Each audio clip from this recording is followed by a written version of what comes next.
আওয়ামী লীগের মতন একটি বড় রাজনৈতিক দল তারা একেবারেই অনুপস্থিত এবং সেই সুযোগে আসলে নানান ধরনের দল চেষ্টা করছে এই গণঅভ্যুত্থানের যে সুফল আছে সেটি তাদের নিজেদের করে নিতে।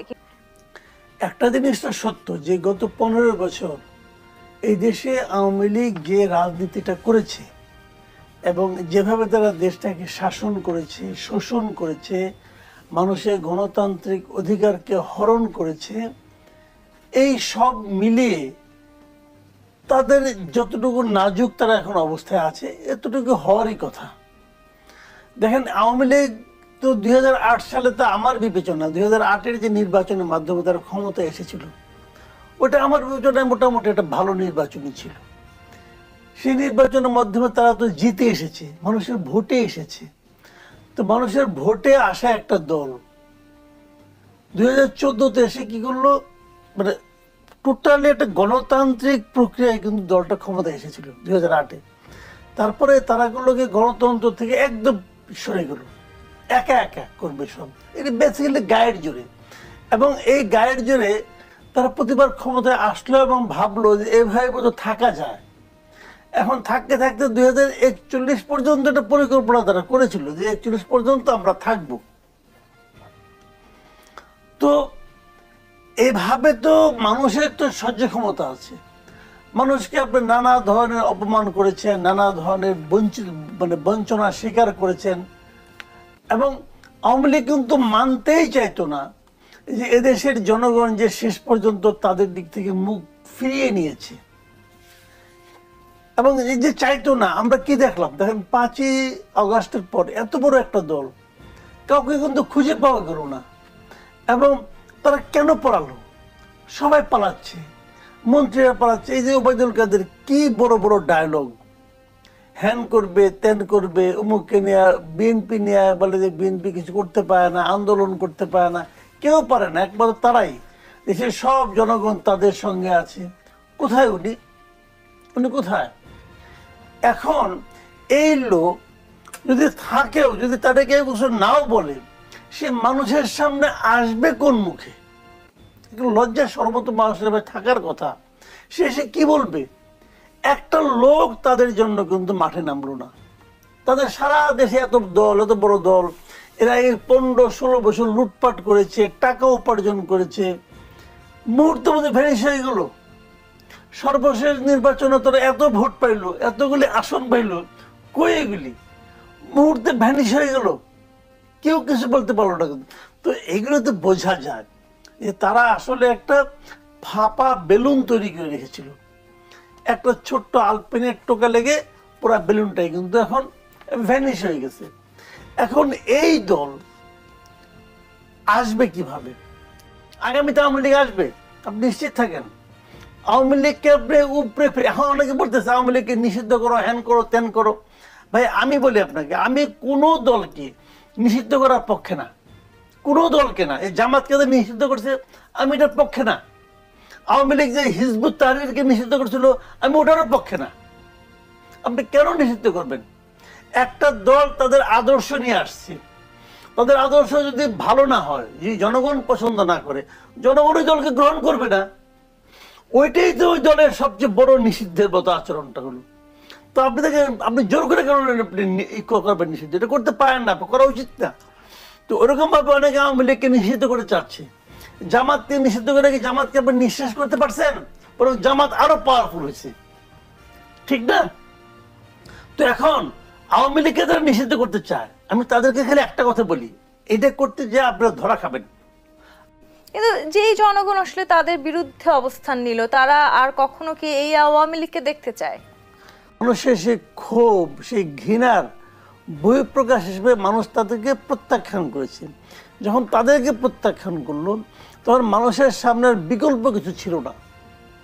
যে কারণে বিকল্প হিসেবে যাকে পেয়েছে তাকেই তারা ভোট দিয়েছে। যে কাজটা 96 হয়েছে, যে কাজটা 2001-এ হয়েছে, 2008-এও হয়েছে। 2001 থেকে 2006 পর্যন্ত এই সময় কিন্তু বিএনপি শাসনে মানুষ অতিষ্ঠ ছিল, মানুষ পছন্দ করে না বিএনপিকে। আবার তখন হাতের সামনে তো আর কেউ ছিল না আওয়ামী লীগ ছাড়া, আওয়ামী লীগ আসছে। আবার যদি 2014 নির্বাচনটা যদি প্রপার ওয়েতে হতো, তখন দেখা যেত কি হয়।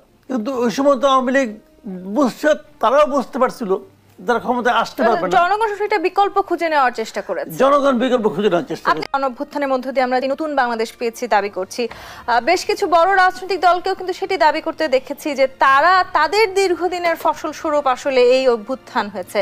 আপনি কি আসলে একমত হতে পারেন কিনা? দেখেন, আমাদের এখানে না এই একটা বিষয় যে আসলে কোনো একটা সাফল্য আসলে সেই সাফল্যটা কে এনেছে এটা দাবি করে একটা বিষয় থাকে। আমরা কিন্তু ৭১-এর মুক্তিযুদ্ধ দেখেছি এক জিনিস, মুক্তিযুদ্ধের সময় একদম মুক্তিযুদ্ধ চলে ৯ মাস, যেটা এই ৯ মাসে কিন্তু যে আওয়ামী লীগের খুব ভূমিকা ছিল, বঙ্গবন্ধুর খুব ভূমিকা ছিল তা কিন্তু না। বঙ্গবন্ধু জেলে ছিল, বঙ্গবন্ধু জানতেনই না যে যুদ্ধ এখানে হচ্ছে, উনি জানতেনই না, উনি পুরো সময়টা একটা নির্জন কারাগারে ছিলেন, কাজে ওনাকে জানানো হয় না যুদ্ধের কথা। উনি জেনে মুক্তি পেয়ে জেনেছেন যে বাংলাদেশ স্বাধীন হয়ে গেছে, উনি যুদ্ধের সঙ্গে ছিলেন না। আওয়ামী লীগের এমপিরা অধিকাংশই যুদ্ধে ছিলেন না, অধিকাংশই ম্যাক্সিমামই কলকাতা পালিয়ে গেছেন, কলকাতায় শুয়ে বসে কাটাইছেন। কিছু এমপিরা যুদ্ধ করেছেন, আমাদের তাজউদ্দিন আহমেদ উনি সক্রিয়ভাবে ছিলেন, যুদ্ধটা উনি বেসিক্যালি পরিচালনা করেছেন। আর যুদ্ধ করেছে কে? আমাদের দেশের সাধারণ মানুষ, সাধারণ জনগণ এবং আর্মি কিন্তু যুদ্ধ করেছে, আর্মির বিভিন্ন লোকজন, আর্মি, পুলিশ, বিডিআর এরা যুদ্ধ করেছে। এখন যদি প্রশ্ন করা হয় যে আসলে দেশটা স্বাধীন হলো কেন, দেশটা কি বঙ্গবন্ধু কিন্তু ৭ই মার্চের ভাষণ টাষণ যা বলেন ২৫শে মার্চ পর্যন্ত উনি কিন্তু মুক্তিযুদ্ধের পটভূমিটা তৈরি করে দিয়েছিলেন, সেই পটভূমির উপর ভিত্তি করে যুদ্ধটা হয়েছে। এখন ওই পটভূমিটুকু বাদ দিলে কেবল ৯ মাসের যুদ্ধ কিন্তু মানে আমাদের জয়টা আসতো না। কৃষক, শ্রমিক, সাধারণ মানুষ তারা যুদ্ধে গেল কেন? ওই পটভূমির কারণে গিয়েছে। কিন্তু আমাদের এখানে প্রবণতাটা হলো কেউ এই ৯ মাসটাকেই মনে করে যুদ্ধের মাস, এই ৯ মাসে দেশ স্বাধীন হয়ে গেছে। আবার উল্টোটা আওয়ামী লীগ, যেমন আওয়ামী লীগ মনে করে কি না ৯ মাস তেমন কিছু না, আগের টুকুই সব। এই যে আপনার বিচ্ছিন্নভাবে, খণ্ডিতভাবে একটা মহান মুক্তিযুদ্ধকে দেখার যে প্রবণতাটা, এটা আমাদের জন্য ক্ষতি করেছে।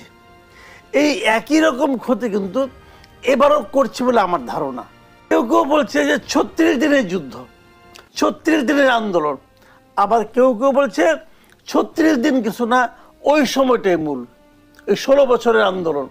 তো আসলে দুটোকে মিলিয়ে দেখতে হবে।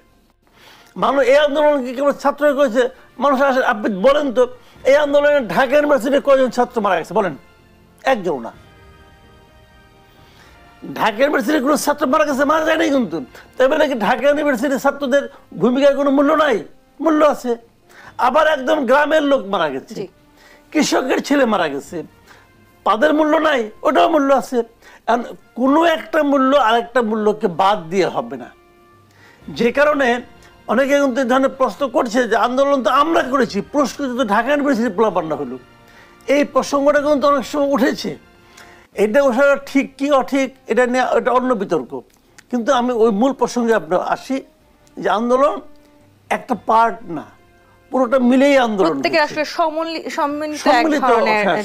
যে রাজনৈতিক বাস্তবতা এখন আমরা দাঁড়িয়ে আছি, কিংবা যে এই ধরনের আসলে নতুন বাংলাদেশের কথা আমরা বলছি, আমরা অন্তর্বর্তীকালীন যে সরকারকে পেয়েছি, ৪০ দিন পেরিয়ে গেছে এই সরকারের, ইতিমধ্যে নানান আলোচনা সমালোচনা কিন্তু সৃষ্টি হয়েছে। বিশেষ করে যারা উপদেষ্টা আছেন তাদেরকে নিয়ে আমরা দেখতে পেয়েছি অনেক ধরনের আলোচনা সৃষ্টি হয়েছে।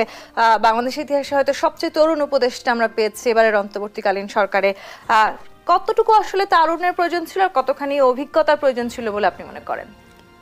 শুনেন, দুটোই আসলে একটা ব্লেন্ডিং হওয়া দরকার। ব্লেন্ডিংটা কি? গ্রামের প্রবাদ আছে না যে কিছু জিনিস ধারে কাটে, কিছু ভারে কাটে। আমি উদাহরণ দিয়ে বলি আপনাকে, একটা চাপাতি আছে না, চাপাতির চেয়ে ব্লেড কিন্তু ধার বেশি। আপনি কি এই ধারালো ব্লেড দিয়ে একটা গরু কাটতে পারবেন?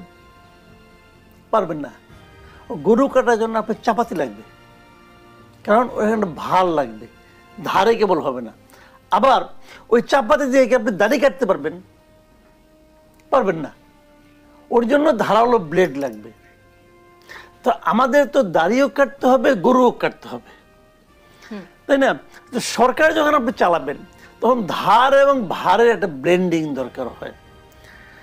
এখন একটা লোক ধার নিলেন, একটা লোক ভার নিলেন, তা না, কিন্তু আমি ওইভাবে বলছি না। একই ব্যক্তির মধ্যে দুইটা প্রতিভাই থাকতে হবে, ধারও থাকতে হবে, ভারও থাকতে হবে। ছাত্রদেরকে নিয়েছে দুজনকে, এটা যে ভুল করেছে, মহা ভুল করেছে। আমি ওরা ছাত্র বলে, বয়স কম বলে আমি কিন্তু ওভাবে বলছি না, এটা আমার বিবেচনায় ভুল, আমি এটাকে ভুল মনে করি। কেন ভুল মনে করি সেটা আমি বলি। আসলে উচিত ছিল কি?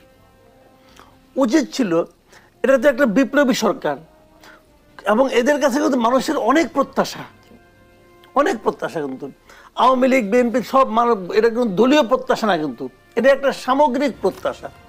এই প্রত্যাশা মেটানোর জন্য একটা খুব ঠান্ডা মাথার একটা সরকার দরকার ছিল। আমি যে ভাবি আর কি, সরকার যদি এমন করতো, এই স্টুডেন্টদেরকে সরকারে না নিয়ে বাইরে রাখতো ওই একটা সাপোর্টিং ফোর্স হিসাবে, এবং তাদের সঙ্গে সরকার নিয়মিত বসতো, মানে মাসে মনে করেন একদিন বসলো, যে আমরা এইভাবে চলছি, তোমাদের কি প্রত্যাশা বলো আমাদেরকে।